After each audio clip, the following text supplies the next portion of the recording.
Hey YouTube, what is going on? Thanks for checking out the Straight SRT8 YouTube channel where we discuss all things SRT8 related. In today's video, I want to talk about driving during hazardous conditions. So to me personally, hazardous conditions can be anything that impose a significant safety risk to you or those around you, especially on the road.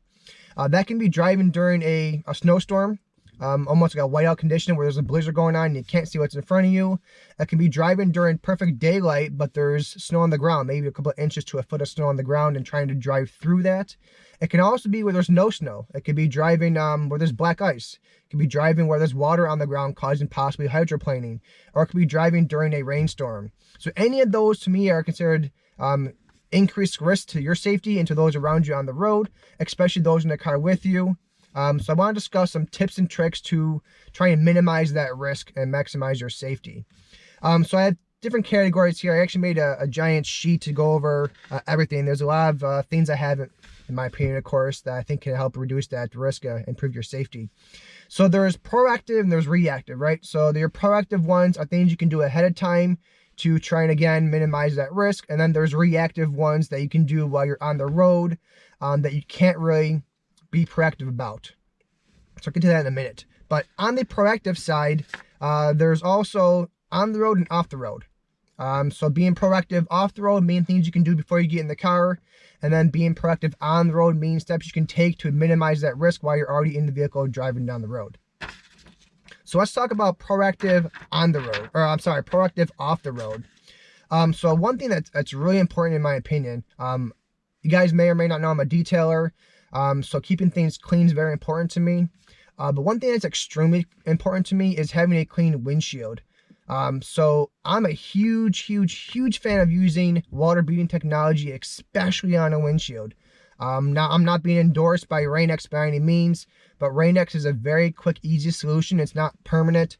It's not the best solution, but you can go to the store, you can go to Advanced Auto Parts, go to AutoZone, and spend like $5 or $8 on a can of Rain-X that cleans your windshield and protects at the same time.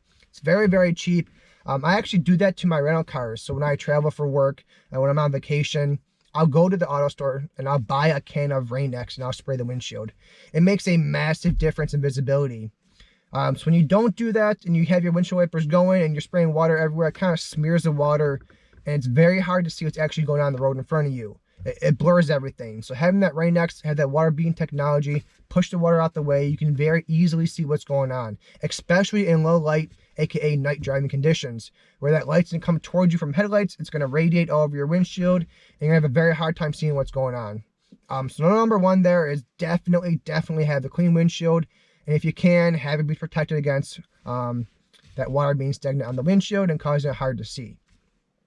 Next is clean your headlights and your taillights or your brake lights.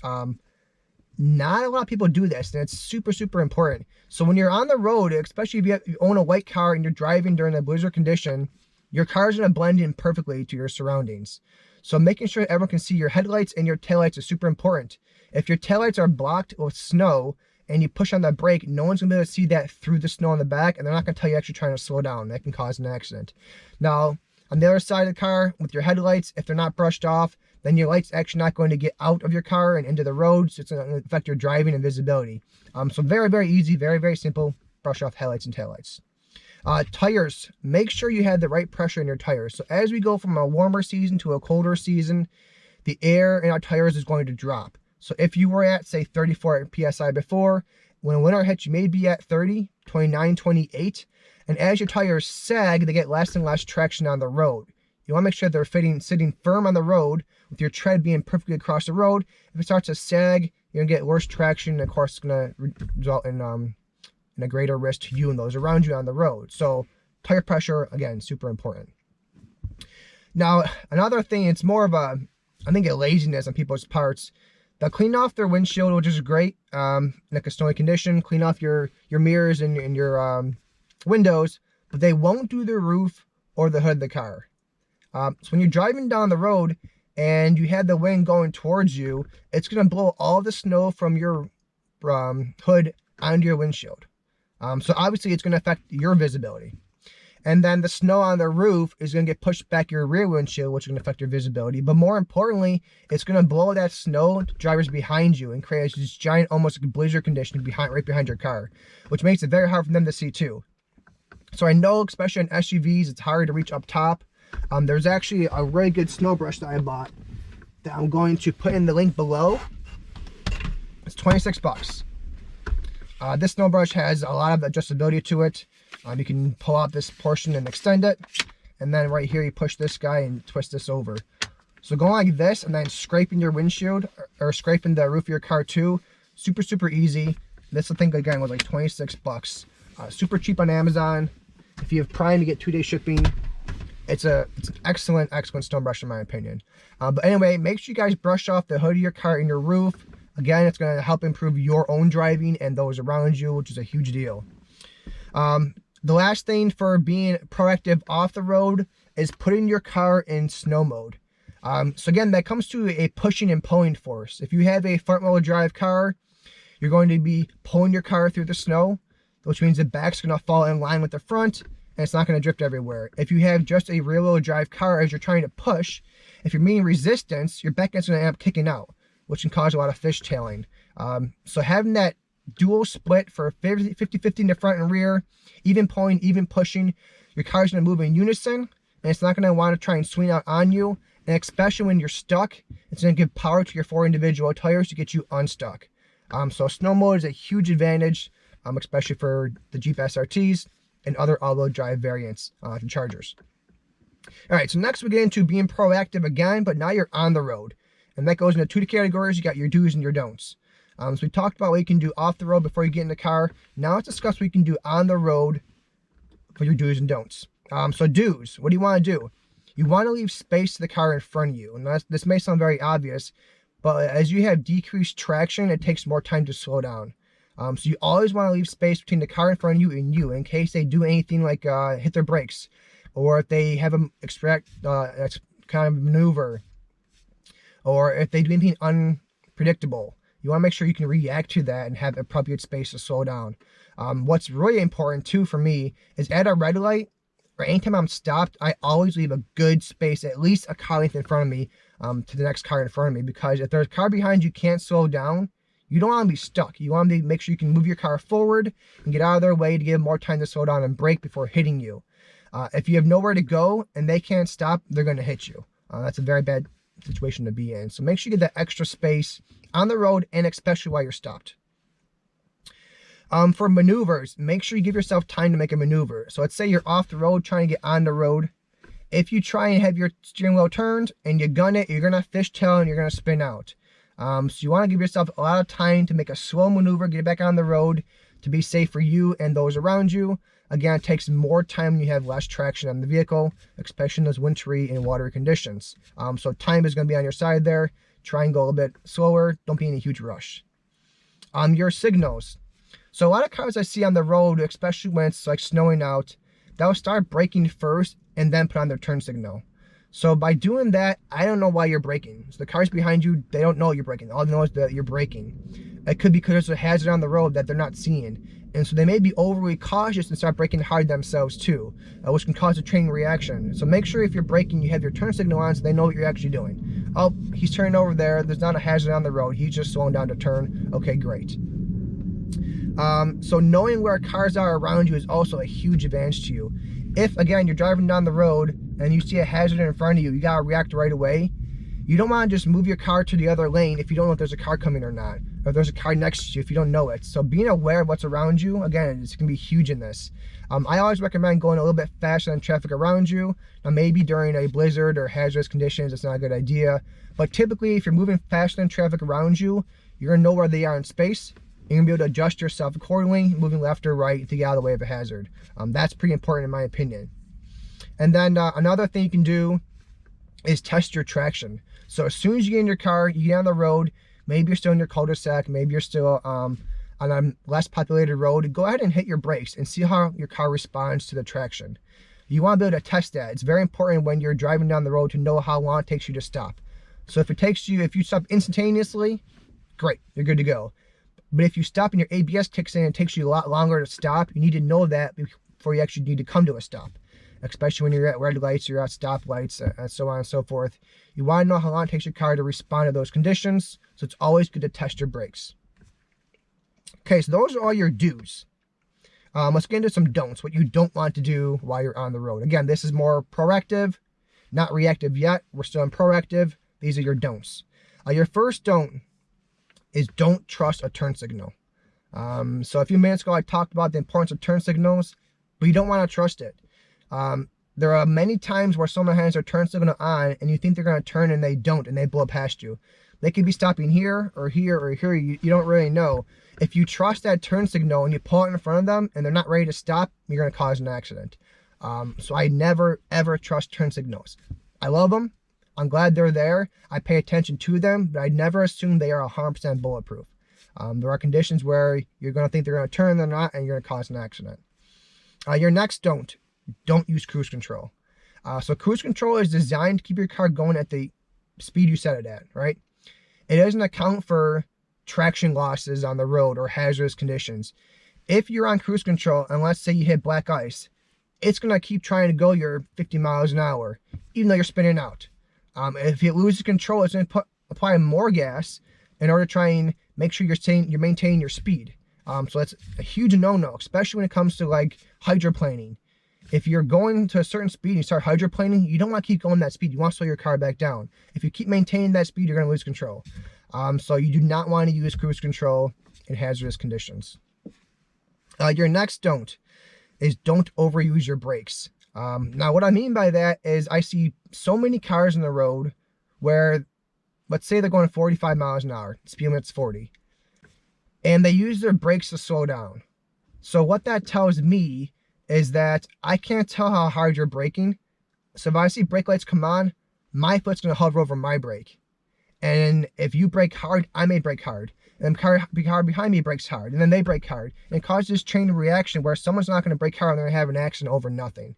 So if you're trying to just slow yourself down from going maybe 42 to 40, just take your foot off the accelerator. You don't need to press the brake. Pushing the brake can cause panic. Now, obviously, if you're trying to slow down, obviously use your brakes. But if you're trying to do minute changes in your speed, there is no reason to have your foot over the brake and to brake for that unless there's actually hazardous conditioning occurring, because if you see brake lights, if I see brake lights, everyone starts hitting their brakes too, it can cause that bad chain reaction. So that is all I have for your proactive, on the road, off the road, do's and don'ts. Now let's get into reactive. Let's get to the point now where you've already done all these things, which is phenomenal. Now you're on the road, and what's occurring in front of you, you can't possibly predict, right? That's what's called being reactive. You do what you can do, but conditions still arise. How do you react to those? So first thing, when you lose control, you do not want to use your brakes or use your accelerator because that can cause you to lose more control. So your car's already in some kind of chaos state, right? You've already lost control. What you want to do is let off the brakes, let off the gas, stop trying to exert force on your tires, and allow your car to just coast. That's going to get you your best traction possible. As soon as your car regains traction, you're not trying to exert it and force it in other directions. Now, obviously, you want to steer. You want to make sure you steer your car away from your hazard. Gradually, though, because as soon as your car catches traction, if you're turned way to the left, your car's going to skid to the left and cause an accident. So, foot off the brake, foot off the gas, just steer your car appropriately with minor adjustments in order to make sure you're out of the hazard's way. But again, if you try and use that brake immediately, you're going to lock your tires up and cause you to spin out and cause you to get less traction, which is not what you want to do. You want to make sure you maintain that traction. So it's very hard to do that. I do that naturally now, but it's very, very hard to just let off the brake and let off the gas and just try and coast. But I'm telling you, it is the best thing for you. Okay, let's talk about when your car actually starts fishtailing. How do you gain control of your car? So let's say you're going down the road and your back end goes to the left. So you turn your wheel to the right, you give it gas, and your back end kicks out. So you're going like this, and that back end just kicks out. What do you want to do? You want to turn your steering wheel towards the direction where your tires are moving. So if you're going straight, your back end starts going like this, you want to turn your wheel to the left. You want to realign your car with your front and your rear tires. That's going to allow your car to go straight again. If your back end's going out and you turn your wheel to the right, it's going to keep going further and further and further. So what we want to do is make sure your car is always in a perfectly straight line. So if your car goes to the left, turn your wheel to the left. If your car goes to the right, turn your wheel to the right to correct for that.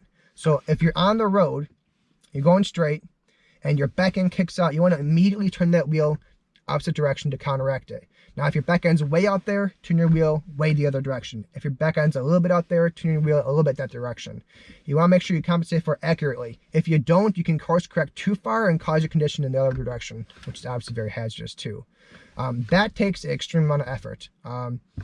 The best way I've learned to do this is I'll go in a giant parking lot. Again, not saying you should do this, but go in a giant parking lot and try doing the fishtails, and then try and fixing those fishtails. If you can control the motion of your vehicle, again, you do a fishtail, you head the wheel to the right, you give it gas, the back end kicks out, turn to the left and try and control that motion. That is the best way I've learned to do practice on it. If you have private property, obviously that's phenomenal. You can go ahead and do that in your own safety of your own property. Definitely, obviously, don't do it on a road or anything like that. But having some practice is going to teach you how to properly control your car going left to right and reducing that fishtail. The last thing to do, being reactive, is listen to your car. Let's say you're going down the road, speed limit's 50, you go 40, and you start noticing your steering wheel is shaking, it's vibrating, and you lose control. Your back end kicks out a little bit, you start hydroplaning, you lose control. 40 miles an hour is too fast, right? I don't care what the speed limit says, you gotta drive as fast as you can, safely. Maybe it's 30, maybe it's 20 miles an hour, maybe it's 5. Listen to your car. It's gonna tell you when it's losing control. As soon as you go to, move your steering wheel and the car isn't going that direction, you lost control. As soon as your back end's kicking out, you lost control. As soon as your car literally starts hopping across the road, you obviously lost control. So listen to your car. Feel the feedback in your steering wheel. If you need to, turn off the radio and just listen to the actual road. That's very, very, very important. Now that I'm talking, I actually forgot one thing. One thing you can do that is, it's kind of proactive, it's kind of reactive. What you can do is you want to follow the tracks of the car in front of you. So tires are designed to get you maximum friction, right? They're designed to push your car to the road and pull out any water or snow underneath them. So as you're driving over snow, it's going to take that snow and it's going to push it to the side, which creates a perfect track for you, because it gets your tire on the road, right? That's how you maintain your maximum friction and maintain traction. As soon as your tire hovers above the road, it can slip and slide and get minimal traction, minimal friction. So if there's a car in front of you, their tires already push the water or push the snow out of the way, and you have a dry or at least a clean path in front of you. You want to make sure you maximize that path and use that path as well. That's going to allow your car to get maximum friction and, again, maximum traction. So that's a little bit proactive, a little bit reactive, kind of combined right there. Definitely make sure you follow the traction of the car in front of you and follow their trail. They've already done a lot of work pushing the snow out the way, pushing the rain out the way, so make sure you use that effort to your advantage, which is going to give you maximum traction in your vehicle. That's about it, guys. We walked through proactive versus reactive, on the road, off the road, your do's and your don'ts. Those are all of my solutions. So I actually spent a good amount of time researching this. I'm looking all over the internet to see what are my opinions and what are those for safety considerations from other companies, other entities that are out there, and what are their recommendations, what are government website recommendations for safety. And this giant list here, I'll say a good amount was my idea, but a good amount, or the rest of it, actually came from other websites too. And what I'm actually telling you is on other websites too. It's not just me saying you should do this without any proof behind it or any reasoning behind it. Everything I'm talking about is actually backed by various other companies as well. So just keep that in mind. So that's really it for this video, guys. I have more content on the way, obviously, that's more geared towards SRT8s. Some of my videos have become more generalized. It's obviously very cold out. It's 1 degree outside right now. So I'm trying to do videos that relate to current conditions. So again, we just did one obviously about hazardous conditions, but I have a ton more on the way. I have more things that are being buffered and already working on in the scenes behind me. So I have a bunch of media already created and stored, and I'm editing those to launch new videos. So ton more content on the way, guys. Anyway, if you enjoy this kind of content, consider subscribing to my channel. Again, lots of content on the way. If you got questions, drop them below. I'm going to provide a link to my Amazon snow brush back there. I think it's an excellent one. It has a soft foam, which is great for paint. It's not going to scratch, not going to damage it. It's got a hard plastic part for scraping off snow and ice. Actually, that reminds me. One more proactive thing. get out the car and talk about it. All right, so when you're driving down the road, there's going to be a bunch of snow and ice that build up around your tire. You want to try and knock that out. So take the hard plastic end of your snow brush and go ahead and whack at this. As you can see, my car, it's all removed. I do it every day I get in the car. But that ice can build up right here and rub against your tires and wear down your traction, which obviously you don't want to do. It's going to wear your brand new tires out. So make sure you maintain this, make it clean, especially in the back ends over here. If you don't do that and you turn your wheel, you're going to rub against it and you're going to damage your tire. That's one more option for being proactive. Anyway, I promise you, that's it. End of the video. If you got questions, drop them below. I'll see you guys soon. Thanks for watching.